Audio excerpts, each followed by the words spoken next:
Trending Tamil சேனலுக்கு உங்களை அன்போடு வரவேற்கிறேன். நான் உங்கள் சங்கீதா. இப்பொழுது இலக்கை அடைய எளிய 5 வழிகளை நம்ம பார்க்க போகிறோம். என்னென்ன? தன்னைத்தானே நேசித்தல், அதாவது நம்மளை நாமளே நேசிக்கணும். உங்களை நீங்களே நேசிக்கும் பொழுது தான் உங்களுடைய திறமையை நீங்கள் கண்டறிய முடியும். நீங்கள் எதில் பர்ஃபெக்டாக இருக்கீங்க இல்லைன்றதை கூட சரியாக சொல்ல முடியும். முதல் படி உங்களை நீங்களே நேசித்தல். அதை தான் தன்னை தானே நேசித்தல் அப்படின்னு சொல்லி நான் கொடுத்துருக்கேன். தன் திறமைகளை கண்டறிதல். நீங்கள் நேசிக்கும் பொழுது உங்களுக்கே தெரியும் உங்களுடைய பாசிட்டிவ் என்ன, நெகட்டிவ் என்னன்னு. அப்படி நீங்கள் எந்த ஒரு செயலில் ஆர்வமாக இருக்கீங்களோ அந்த செயல் தான் உங்களுடைய திறமை. அந்த திறமையை நீங்கள் கண்டறிஞ்சதுக்கப்புறம் முயற்சி செய்து பார்க்கணும். திறமையை கண்டறிந்து முயற்சி செய்தல். அந்த முயற்சி செய்து பாருங்கள். இப்போ உங்களுக்கு நல்ல பேச்சு திறமை இருக்குன்னு வச்சுக்கோங்க. ஆனால் உங்களுக்கு தெரியாதுன்றதை விட நீங்கள் அதை முயற்சி பண்ணி பார்க்கவே இல்லை. ஆனால் மற்றவங்க கிட்ட உங்களுக்கு தெரியாதுன்னு தான் சொல்லி வச்சுருக்கீங்க. நீங்கள் ஒரு ட்ரை பண்ணி பாரு அப்படின்னு சொல்லுவாங்க. அதாவது முயற்சி செஞ்சு பாரு, நீ பேசு அப்படின்னு சொல்லி மற்றவங்களை பேச வைக்கும் பொழுது நீங்கள் எந்த அளவுக்கு பேசுகிறீங்கன்றதை பார்த்து உங்களை பாராட்டுவாங்க. அந்த நேரத்தில் தான் நீங்கள் இதுக்கப்புறம் சரியாக பயிற்சி எடுக்கணும்னு நினைக்கணும். அதனால் முயற்சி செஞ்சதை பயிற்சி செய்து பார்க்கணும். இங்கே எல்லாத்துக்குமே பயிற்சி மிக மிக அவசியம். பாட்டாக இருக்கட்டும், நடனமாக இருக்கட்டும், பேச்சு போட்டியாக இருக்கட்டும், கவிதை எழுதுகிற போட்டியாக இருக்கட்டும், கட்டுரை எழுதுகிற போட்டியாக இருக்கட்டும், அதற்கு தகுந்த பயிற்சிகள் தான் அவங்கள அந்த ஃபீல்டில் நிற்க வைக்குது. அந்த வெற்றிக்கான செயலை செய்ய வைக்குது.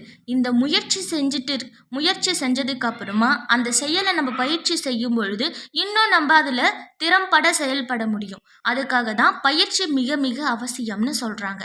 வாய்ப்பு வரும்போது சரியான நேரத்தில் வாய்ப்புகளை பயன்படுத்துதல் அப்படின்னு சொல்லுவாங்க. நம்ம பயிற்சி செஞ்சுக்கிட்டே இருக்கும் பொழுதே நம்ம என்ன பண்ணணும்னா வாய்ப்புக்காக காத்திருக்கணும். எந்த நேரத்தில் உங்கள் செயலுக்கான வாய்ப்பு வருதோ அந்த நேரத்தில் அந்த செயலுக்கான வாய்ப்பை பயன்படுத்தி நீங்கள் மேடையில் உங்களை நிரூபிக்கிறீங்க. அப்படி யாருக்காக உங்களை நிரூபிக்கிறீங்க?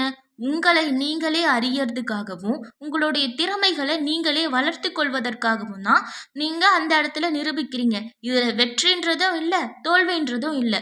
உங்களுடைய திறமையை நீங்கள் பயிற்சி செய்து எந்த அளவுக்கு வளர்த்து வைத்திருக்கிறீங்க, இன்னும் நீங்கள் எப்படியெல்லாம் அந்த ஆற்றலை மேம்படுத்தி கொள்ளலாம், உங்களோட திறமையை இன்னும் எப்படிலாம் வளர்த்து கொள்ளலான்ற பல விஷயங்களை இந்த வாய்ப்பு தான் முடிவு செய்யும். இந்த வாய்ப்பை பயன்படுத்தி தான் நிறைய பேர் வாழ்க்கையில் முன்னேறி இருக்காங்க. எத்தனை ஏடு தோல்வி வருதுன்னு நம்ம இருக்க முடியும்? நம்ம சில நேரங்களில் நினச்சிருப்போம் நிறைய பேருக்கு அடிக்கடி தோல்வி வரும். அவங்க முதல் தோல்வியிலேயே தாங்க செஞ்ச தப்பை அவங்க உணர்ந்து அடுத்தது சரியாக செஞ்சுருந்தாங்கனாலே அவங்களுக்கு அடுத்ததே வெற்றி கிடைச்சிருக்கும். ஆனால் அவங்க அதை செய்யலை.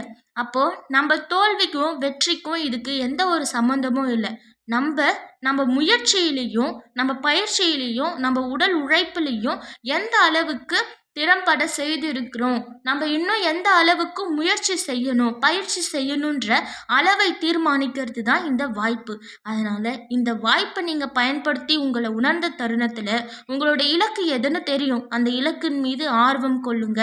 எதாக இருந்தாலும் யார் என்ன சொன்னாலுமே கோபப்படுற மாதிரி சொன்னால் கூட நீங்கள் நல்ல கண்ணோட்டத்தில் அதை எடுத்துக்குங்க.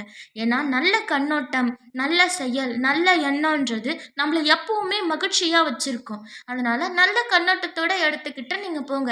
என்னடா இவன் எது சொன்னாலும் கோவிக்கவே மாற்றானா, உங்களுடைய கோபம் தான் அவங்களுக்கு பலவீனம்னு நினச்சிப்பாங்க. அதனால் உங்களை கோபப்படுத்தி உங்ககிட்டயே நீங்களே குற்றவாளி அப்படின்னு சொல்கிறவங்க மத்தியில் நீங்கள் என்ன பண்ணணும்னா கோபத்தை வெளிப்படுத்த தேவையே இல்லை. அவங்க ஏதோ பேசிட்டு போகிறாங்க, அது என்னை பற்றி இல்லை. ஏன்னா என்னை பற்றி எனக்கு தெரியும். அதனால் எந்த ஒரு நேரத்துலையும் கோபப்படாதீங்க. உங்களுக்கு தேவை பொறுமை, நிதானம், சகிப்புத்தன்மை. அதே மாதிரி நீங்கள் வாழ்க்கையில் முன்னேறணும்னா தன்னம்பிக்கை மிகவும் அவசியம். அதனால் தன்னம்பிக்கையோடு போராடுங்க. Be strong. நன்றி, வணக்கம்.